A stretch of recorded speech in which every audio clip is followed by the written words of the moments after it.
राधे राधे दोस्तों। अभी पिछली वीडियो में हम लोग कहाँ तक देख चुके थे? बीएनएस की धारा 124 1 और 2 124 2 तक देखते थे, जिसमें अम्ल फेंकने का और अम्ल फेंकने के प्रयत्न के लिए दिया गया जो आईपीसी की धारा 326 क और 326 ख में उल्लेखित था, उसे अब बीएनएस की धारा 124 1 और 124 2 में वर्णित कर दिया गया है। और आगे चलते हैं। जो आईपीसी की धारा 336, 337, 338 इन सभी तीनों धाराओं को एक ही धारा में सम्मिलित कर दिया गया भारतीय न्याय संहिता की एक धारा 125 में अंडर सेक्शन 125। ठीक, पहले क्या था? संकट उत्पन्न ऐसा कार्य जिससे संकट उत्पन्न हो, 336 में था, अलग था। ऐसे कार्य जिससे उपहति कारित करना, जिससे दूसरों का जीवन व्यक्तिगत संकट उत्पन्न हो। ऐसे कार्य जो घोर उपहति कारित करना, जिससे दूसरों को जीवन या व्यक्तिगत हेम संकटापन्न हो, मतलब सीधे से घोर उपहति कारित करना या उपहति कारित करना, या ऐसा कोई भी कार्य है जिससे सामने वाले व्यक्ति को संकट उत्पन्न हो जाए, जीवन पर मृत्यु भी हो सकती है या फिर बहुत ज्यादा दिक्कत हो सकती है, समस्या हो सकती है उसको। तो यदि इस तरह की कार्य करता है तो वो धारा पहले अलग अलग 336, 337 और 338 में था, जिसे भारतीय न्याय संहिता की धारा 125 में वर्णित कर दिया गया है। ठीक है,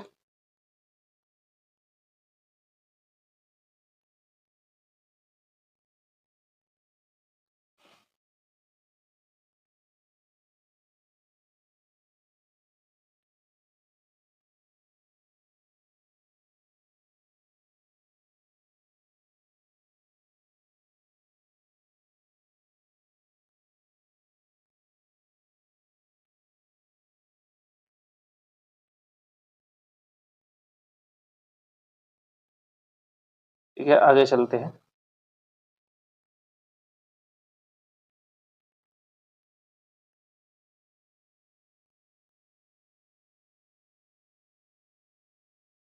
जी था आपकी धारा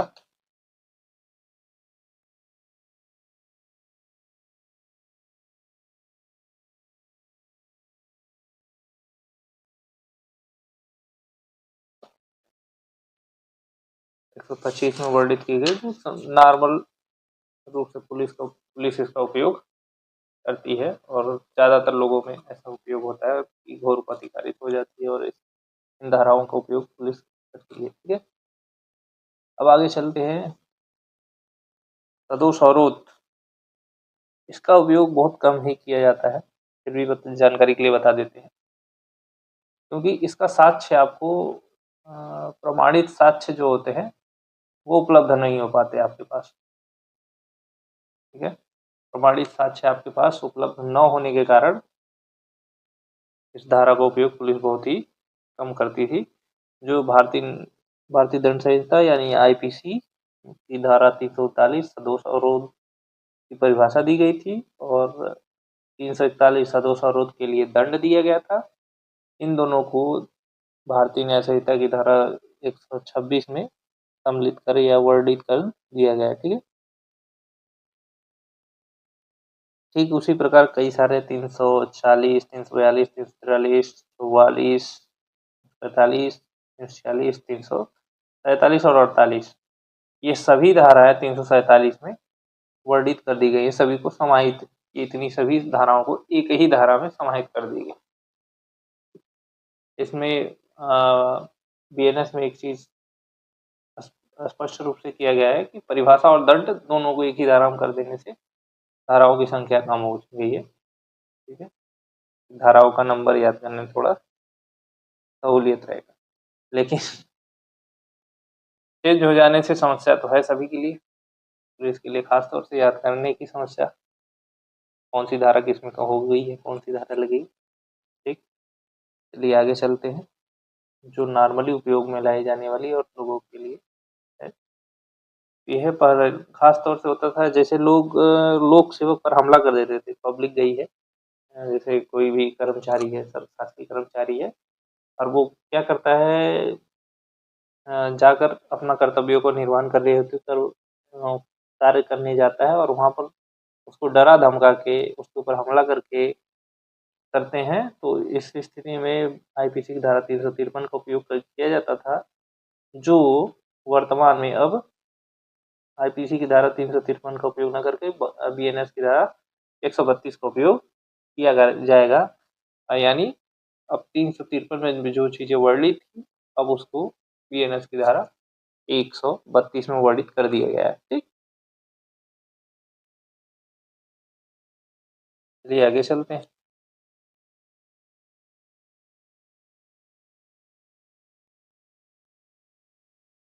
धारा 363, ठीक है, ये देखे होंगे पिछले कुछ वर्षों से पुलिस इसका उपयोग ज़्यादा करने लगी थी।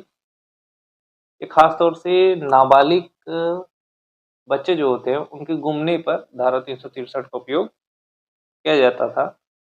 ठीक है, धारा 363 का उपयोग कर किया जाता था। धारा 363 को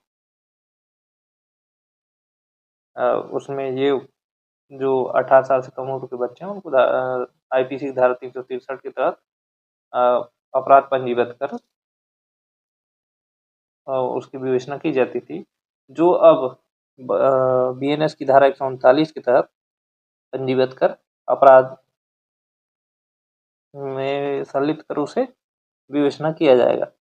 और 363 क में क्या था, 363 क में था भीख मांगने के प्रयोजन के लिए यदि ऐसे कोई व्यापारण किया जाता है तो वो 363 में आता था, 363 क में आता था, लेकिन वो अब आएगा बीएनएस की धारा 139 में। ठीक है, और सबसे बड़ी चीज ये आपको जान लेना जरूरी है कि व्यपहरण और अपहरण दो शब्द आते हैं।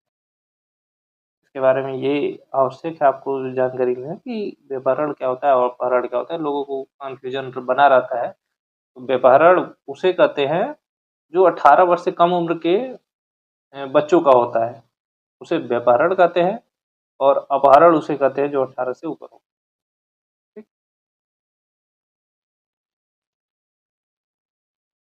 सीधा सा है।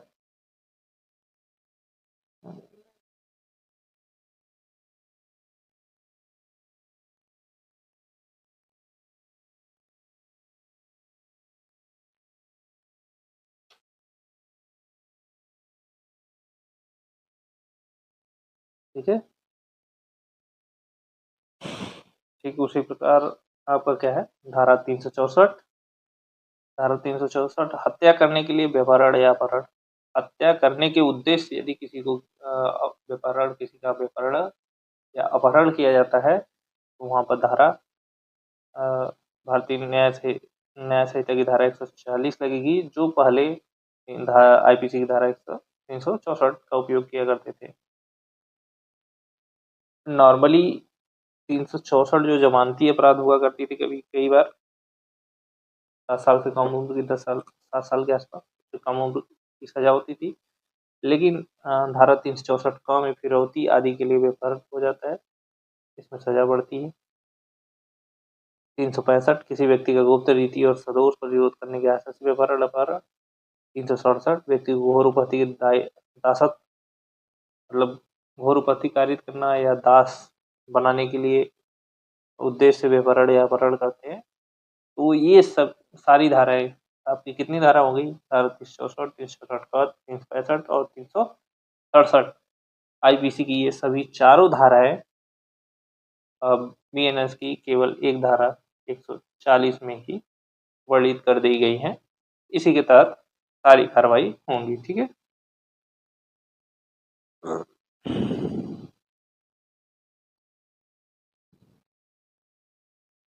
धारा 141 विदेश से बालिका या बालक का लाना, लड़की का आयात करना, धारा 366 आईपीसी में थी। हालांकि इसका उपयोग बहुत ही कम होता है।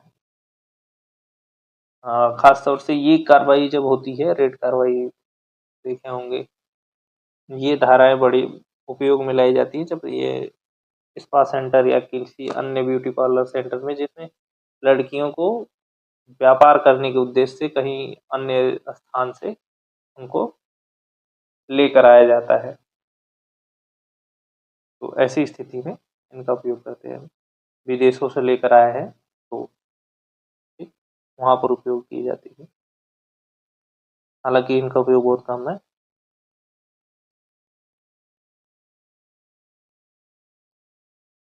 चलिए आगे चलते हैं।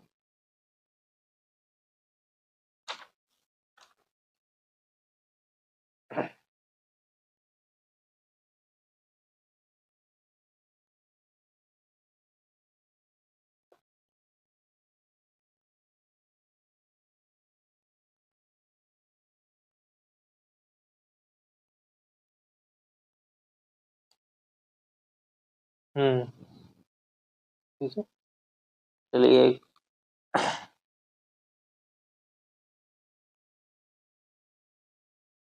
धारा 171 आईपीसी धारा 171 का अभ्यर्थी या निर्वाचन अधिकारी परिभाषित।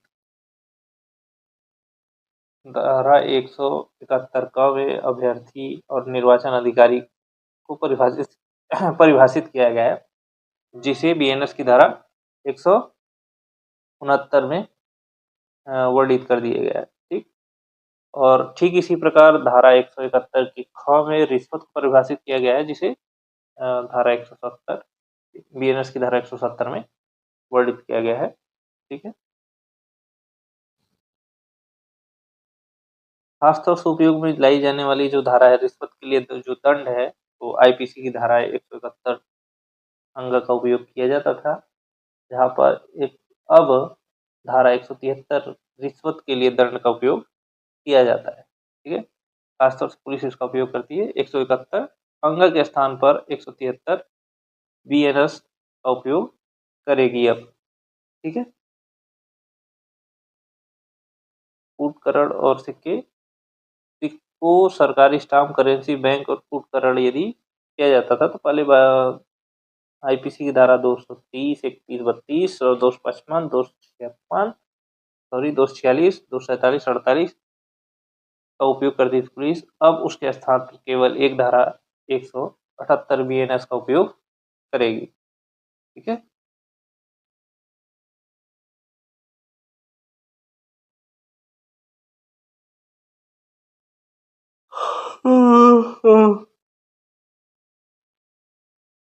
इसी प्रकार अलग अलग थे कूटकरण करना, असली के रूप में उपयोग करना, धारा 179 और 180 में क्या है, कब्जे में रखना नोट, हुई बैंक के ऐसे नोट कूट खरीद करके अपने कब्जे में रखना।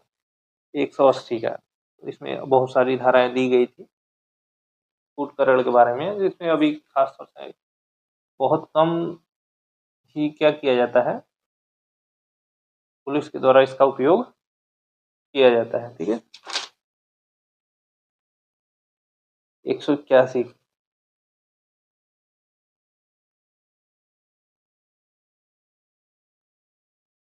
ठीक है, यही दिया है। फिर यहाँ पर लिखित या कूट रचना में, कूट रचना के लिए सामग्री या कूट खरीद कर सरकारी स्टाम्प, करेंसी नोट या बैंक नोट को बनाया कब्जे में रखना, इसका उपयोग थोड़ा बहुत करती है पुलिस। कई बार देखो जाली नोटों का बंडल पकड़ा है, जाली नोट पकड़ा है, कई बार आप लोगों ने सुना होगा जाली नोट पकड़ा है, उसके मशीन पकड़ा है, ये सारी चीज़ें तो इसमें देखे होंगे कि कार्रवाई करती थी पुलिस। तो धाराएं ढेर सारी होती थी, अलग अलग धाराओं का उपयोग करती थी। 233, 256 आईपीसी की धारा है सारी, 257, 234, 235 और 289 का उपयोग करती थी। इन सभी धाराओं को सम्मिलित रूप से धारा 181 में कर दिया गया है और इसी के तहत कार्रवाई करेगी। अब मतलब पुलिस को थोड़ी सी सहूलियत भी हो जाएगी कि जहाँ इतनी सारी धाराएं थी उनको सभी एक ही धारा में सम्मिलित कर दी, धारा 1 लिखे और उस हिसाब से कार्रवाई करते रहें। ठीक है।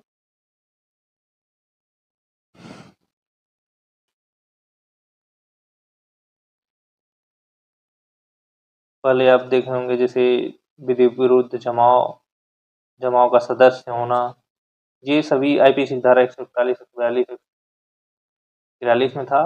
तो खासतौर से विधि विरुद्ध जमाव और जमाव का सदस्य होना, ये 41 और 42 में था, और इसका दंड जो था 143 में था। तो इसी का उपयोग पुलिस खासतौर से करती है जिसमें दंड लिखा होता है, जिसमें दंड दिया जाता है, किस चीज के लिए दंड दिया गया है, विधि विरुद्ध जमाव के लिए दंड, तो उसी का उपयोग पुलिस करती है, उसी धारा का। बाकी परिभाषा उस अधिनियम में दिया रहता है तो उसका उपयोग नहीं करती है। तो खासतौर से उपयोग में जो लाई जाने वाली चीजें हैं वो है धारा 143 आईपीसी, जिसको बीएनएस की धारा 189(2) में वर्णित कर दिया गया है। इसका दंड क्या होगा, क्या प्रावधान होगा, कितने दिन, ऐसी चीजें रहेंगी। ठीक है, तो किसको कितनी सजा पड़ेगी, सारी प्रावधान उसमें है। और दंड को पुलिस का उपयोग विधि विरुद्ध जमाव के लिए भी पुलिस 189(2) का उपयोग करेगी बीएनएस के तहत।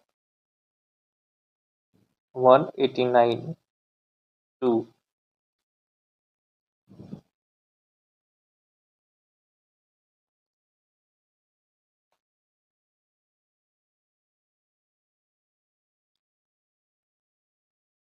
ठीक है, ऐसे ही है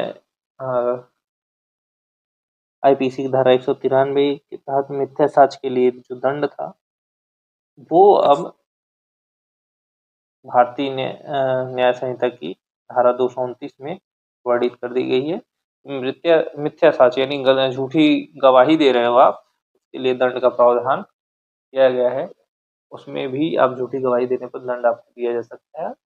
वो पहले आईपीसी की धारा 193 में थी, जिसे अब 229 में वर्णित कर दिया गया है। ठीक है,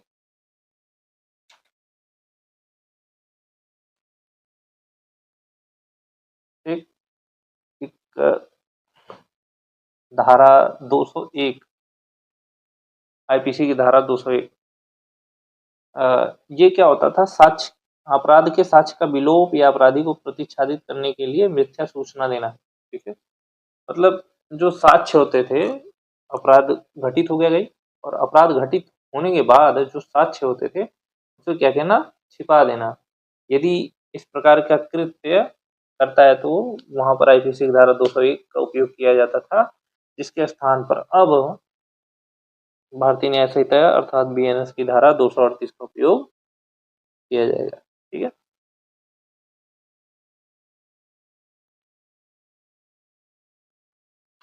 और साधारण उपयोग में लाई जाने वाली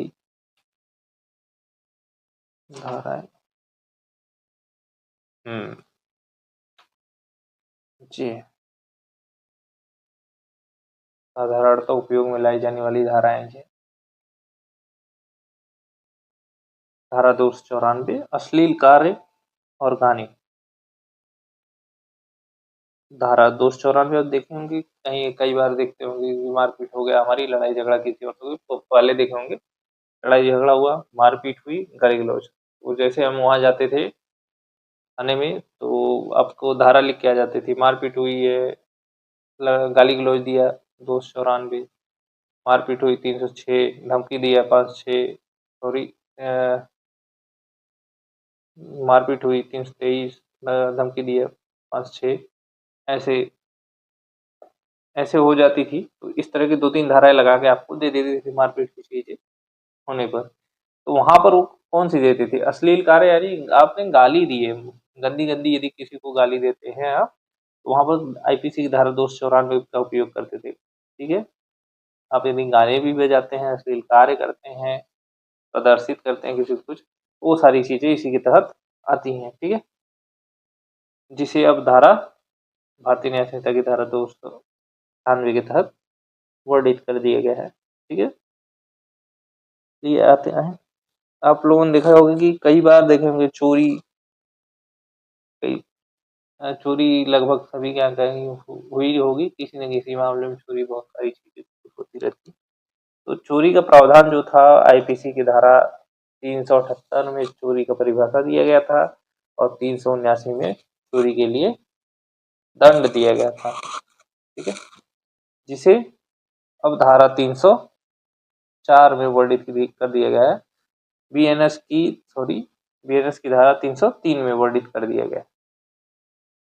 इन दोनों, चोरी की परिभाषा और चोरी के लिए दंड, बीएनएस की धारा 303 में वर्णित कर दी। बीएनएस में एक धारा और जोड़ी गई है जो प्रमुख रूप से है लोगों के लिए। ये नई इसलिए है क्योंकि नए अपराध इस प्रकार के होते थे। अब इसको किस में लिया जाए ये भी नहीं समझ में आता था। तो खासतौर से झपटमारी सुने होंगे, जैसे कई बार रेलवे स्टेशन हम देखे होंगे, चल रहे हैं और मोबाइल छीन लिए, बैग छीन लिए, छीन के लेके भाग गए, तो झपट्टा मारे हाथ और पैर पे तो और निकल लिए उस सीधे। और ऐसी स्थिति बन जाती थी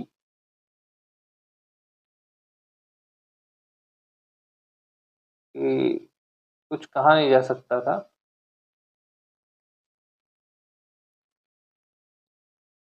ठीक है, झपट्टा मारे और निकल लिए, तो इसके लिए कोई प्रावधान नहीं था पहले। ठीक है, पहले कोई सॉरी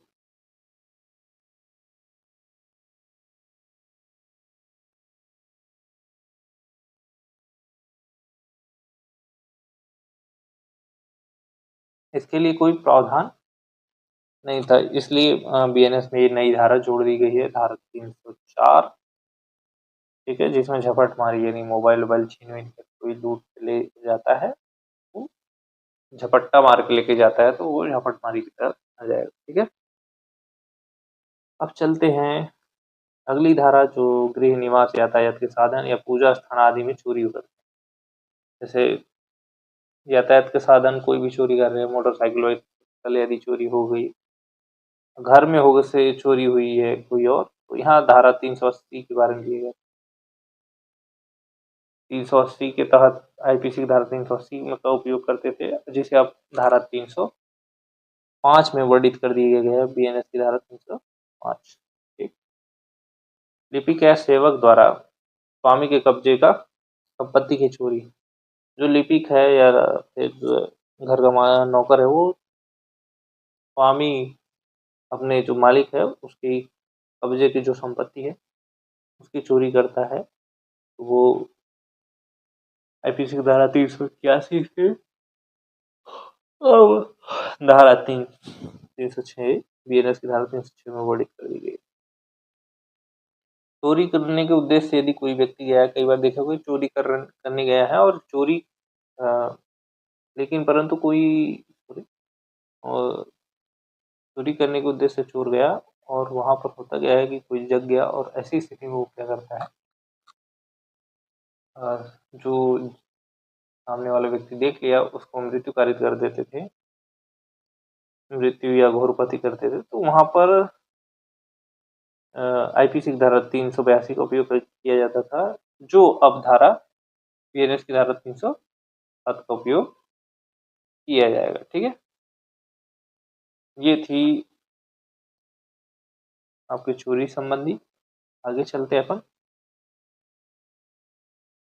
लूट आईपीसी की धारा 390 में थी, वर्णित की गई थी धाराएं ये सारी। लूट के लिए दंड, इसको बीएनएस की धारा 309 1 और 302 में वर्णित कर दिया गया है। 301 में परिभाषा, 302 में उसके लिए दंड है। ठीक है, लूट करने का प्रयत्न 303, लूट करने में स्वेच्छा उपरतिकारित यदि करता है तो वो 309 बीएनएस की धारा 309 4 में वर्णित है। ठीक है, जो इसमें अलग अलग थी, आईपीसी की धारा 390 में लूट था, लूट के लिए दंड आईपीसी 392, लूट करने के प्रयोग 393, लूट करने में स्वेच्छा को प्रतिकारित करता है कोई तो 394। ठीक है, ये धाराओं को सब में क्या कर दिया गया सभी को कन्वर्ट कर दिया गया इसमें बीएनएस की धारा 309 में 1 2 करके दे दिया गया, 1 2 3 4। और खास तौर से दंड के लिए जो प्रावधान दिया गया है वो दंड का प्रावधान है 309 2। ठीक है,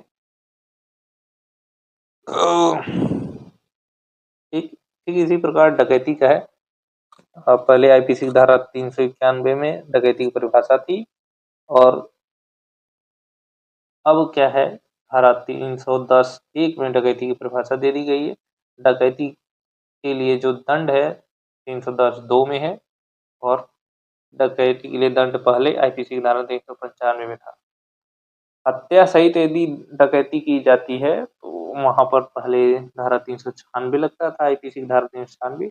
अब वर्तमान में 310(3) का उपयोग किया जाएगा। डकैती करने के लिए यदि कोई तैयारी भी करता था तो वहाँ पर आईपीसी की धारा 399 का उपयोग करते थे पहले, अब 310(4) का करेंगे।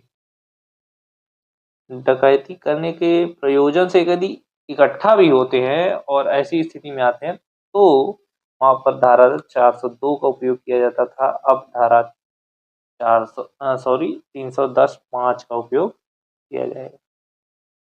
ठीक है।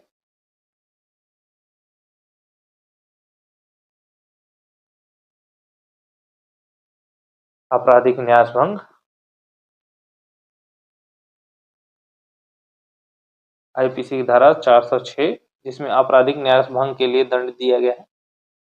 अब उसके स्थान पर बीएनएस की धारा 316 का उपयोग किया जाएगा। ध्यान देने वाली बात यह है कि इसमें 3-4 धाराएं और है जो सभी को समाहित कर दी गई है बीएनएस की धारा 316 में। जैसे आपराधिक न्यास भंग धारा 405 आईपीसी, इसमें परिभाषा दी गई थी। इसके लिए दंड 406 और वाहक आदि द्वारा आपराधिक न्यास भंग यदि था तो वो धारा 407 में था, जिसे क्या कर दिया गया है, अब धारा 316 में कर दिया गया है। लिपिक एवं सेवक द्वारा आपराधिक न्यास भंग करता है तो ऐसी स्थिति में धारा 408 408 था और आईपीसी की धारा 409 लोक सेवक या बैंकर व्यापार या अभिकर्ता द्वारा आपराधिक न्यास भंग करता है। लोक सेवक या बैंकर भी करते हैं आपराधिक न्यास भंग तो उनके लिए धारा 409 थी। ये सभी धाराएं जो हैं सभी को 5, 6, 7, 8, 9 जो है 5, 6, 7, 8, 9 इनको सभी को बीएनएस की धारा 316 में वर्णित कर दिया गया है। ठीक।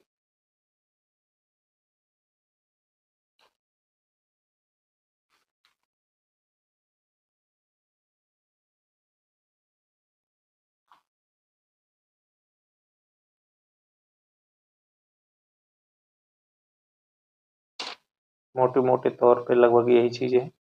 और आईपीसी की धारा 499 में मानहानि को वर्णित किया गया था, जिसे अब बीएनएस की धारा 356(1) में वर्णित कर दिया गया है।